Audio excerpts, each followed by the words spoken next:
Bonjour tous. Bienvenue à notre chaîne Planète Info TV. Encore une fois de plus, nous allons parler de Monsieur Donald Trump, l'atypique président américain qui ne cesse de surprendre et les maux de tété aux autres dirigeants de la planète. Cette fois-ci, c'est au tour de l'Afrique du Sud de Cyril Ramaphosa de subir ce que j'appelle les provocations insensées, décousues, intempestives de Monsieur Donald Trump. L'Afrique du Sud se trouve actuellement enfermée dans une querelle diplomatique avec les États-Unis, qui après avoir gelé l'aide au gouvernement d'Afrique du Sud en raison des confiscations de terres présumées, que le président Donald Trump a qualifiées de politique désastreuse. Suite à l'instauration de cette politique de confiscation des terres, le président Trump a fait une offre de réinstallation aux États-Unis à la population blanche d'Afrique du Sud, autrement appelée afrikaners. Malheureusement ou heureusement dépendamment de quel côté vous vous penchez, les Sud-Africains blancs ont rejeté l'offre de Trump. Tout récemment, Donald Trump a signé un décret présidentiel visant à réduire près de 440 millions de dollars d'aide financière à l'Afrique du Sud. Le décret désapprouve la politique agraire instaurée par le gouvernement sud-africain. Il prévoit également la réinstallation aux États-Unis des Afrikaners ou blancs sud-africains, en tant que réfugiés qui, selon lui, sont victimes d'une discrimination raciale injuste. Les Afrikaners sont pour la plupart des descendants blancs des premiers colons hollandais et français, qui possèdent la plupart des terres agricoles du pays. Cependant, même les groupes pro-afrikaners qui ont fait pression sur l'administration précédente de Trump en 2017 pour leur cause, cette fois-ci ils ont rejeté l'offre de Trump et ont déclaré qu'ils ne voulaient pas déménager. Ils ont fait une déclaration, je cite, « Nous devons déclarer catégoriquement que nous ne voulons pas déménager ailleurs. Nous n'allons pas demander à nos enfants maintenant de déménager dans un autre pays. Ce qui est vrai est que nos ancêtres ont travaillé dur pour s'assurer que nous, en tant que peuple, formions la pointe sud de l'île d'Afrique. Nous n'allons pas manquer de respect à cela. Nous avons également à l'esprit l'intérêt des générations futures. Nous devons également nous assurer que notre culture est transmise aux générations futures. Nous pouvons être en désaccord avec le parti au pouvoir et les African National Congress, l'ANC, et son président Cyril Ramaphosa, mais nous aimons notre pays. Comme dans toutes les communautés au monde, il y a des individus qui souhaitent immigrer, mais le rapatriement des Afrikaners comme réfugiés n'est pas une solution pour nous. Nous voulons construire un avenir en Afrique du Sud. La décision de Trump de sanctionner l'Afrique du Sud, un partenaire commercial clé des États-Unis en Afrique, est intervenu après que lui et son conseiller d'origine sud-africaine Elon Musk aient accusé les dirigeants noirs de Pretoria d'avoir une position anti-blanche. Au centre de la loi sur l'expropriation des terres récemment signée par l'Afrique du Sud, qui permet au gouvernement de saisir des terres sans compensation. Dans certaines circonstances, la minorité blanche en Afrique du Sud possède plus de 70% des terres.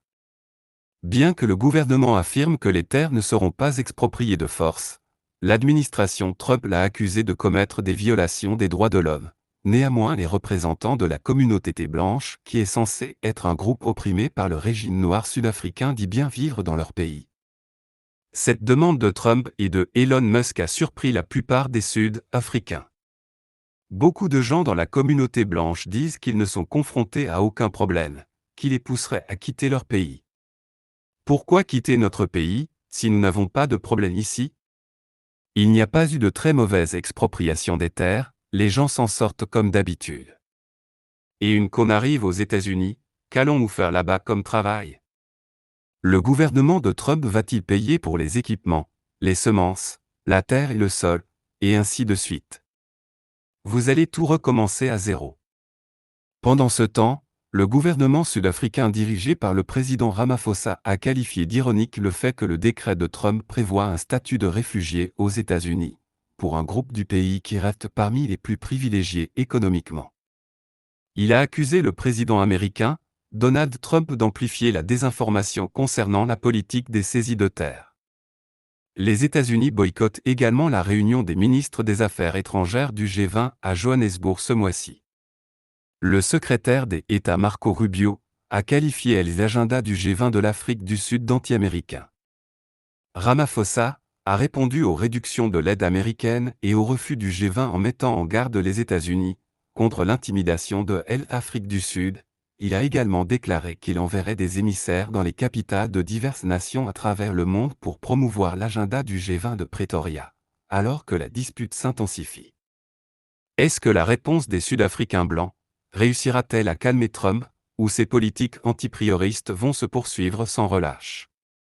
Pour en savoir plus sur ce sujet, je vous propose une interview entre un journaliste américain de gauche Chris White avec Zan Dubel, commentateur politique et journaliste noir basé à Johannesburg, en Afrique du Sud. Merci d'être avec nous Zan. Merci Chris et bon après-midi à tous les auditeurs du premier message. Quelles sont les principales raisons pour lesquelles les Sud-Africains blancs, en particulier les Afrikaners, rejettent l'offre de réinstallation de Donald Trump aux États-Unis, malgré ses affirmations de lutter contre la discrimination? Comme vous l'avez dit si éloquemment dans votre introduction, les gens ici sont à l'aise. Les gens possèdent 70% des terres. Ils possèdent la plupart et contrôlent la majeure partie de l'économie de ce pays. Les Blancs de ce pays bénéficient d'un chômage de 8%, ce qui signifie que la majorité des Blancs sont employés. Si vous regardez les agricultures commerciales, la plupart des fermes commerciales appartiennent en fait à la minorité blanche de ce pays. C'est à cause de l'histoire de l'apartheid que nous avons eue que la majeure partie des terres arables a été transférée des mains de Noirs à la minorité blanche, ce qui signifie que la majorité des Noirs ne pouvaient pas posséder de terres. Nous ne pouvions pas posséder de propriété, ni cultiver cette propriété sans que cette terre ne soit détenue par quelqu'un de blanc, ce qui a eu pour résultat que de nombreuses entreprises, en particulier les mines, appartiennent à la minorité blanche. C'est pourquoi nous les voyons en fait à l'aise économiquement, donc je ne pense pas que la majorité des Blancs voudraient perdre le confort de vivre en banlieue, le confort de vivre près de l'économie.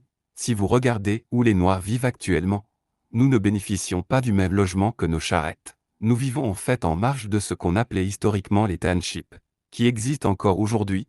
Nous n'avons pas accès à 70% des terres. Nous avons en fait 32,1% de chômage dans ce pays et si vous regardez les chiffres réels, lorsque nous regardons ceux qui ne sont pas dans l'éducation, dans l'emploi ou en formation, ce chiffre monte à 47%, donc près de la moitié de ce pays est au chômage. Et si vous regardez ces statistiques, la majorité de ces personnes sont noires. Et je ne comprends pas comment les États-Unis décident de réduire le financement de l'Afrique du Sud en réponse à cette loi d'expropriation des terres, ce qui a un impact sur l'économie du pays et ses relations diplomatiques. Cela a certainement un impact sur les relations diplomatiques, mais je pense que la chose que doit mentionner ici est que nos relations avec les États-Unis allaient être affectées bien avant l'entrée de Donald Trump, durant son deuxième mandat.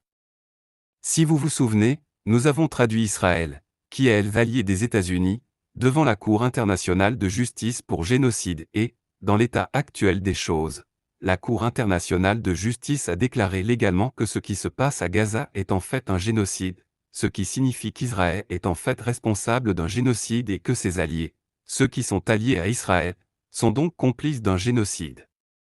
Il s'agit de représailles de notre part, en portant Israël et ses alliés devant la Cour internationale de justice. Je pense que cette réponse à la loi d'expropriation est également le résultat du lobbying exercé par la même Cour.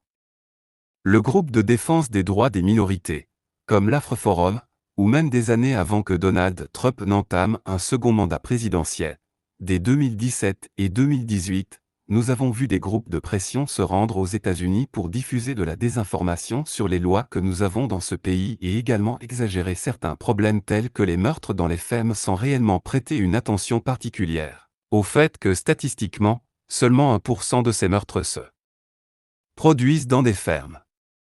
Et que les personnes tuées sont majoritairement noires, citant le récent meurtre dans une ferme où 2 femmes noires sont décédées et qui sont des enfants et ceux qui auraient participé à ce meurtre sont maintenant jugés et nous assistons donc à une déformation de l'information, et qui a ensuite abouti à une campagne de désinformation. Et maintenant que nous avons ces droits, ces sénateurs de droite comme Marc Rubio, qui a d'ailleurs une relation très forte avec la minorité ici, ainsi que des sénateurs comme le sénateur Ted Cruz qui également a rencontré des organisations de défense des droits des minorités ici en Afrique du Sud.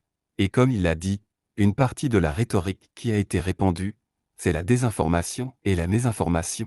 Et franchement les mensonges qui ont été racontés sur la loi sur l'expropriation, qui ont été répétés au fil des ans par ces dirigeants de droite qui occupent maintenant des postes puissants aux États-Unis. Je ne suis donc pas surpris que cela se produise réellement. Ce qui me choque, c'est que ces organisations de défense des minorités ont fait volte-face en disant qu'elles voulaient que les gens restent, en disant que non, en fait, elles ne répandent pas ces informations. Alors que le résultat de leur désinformation et de leur mésinformation est exactement le suivant.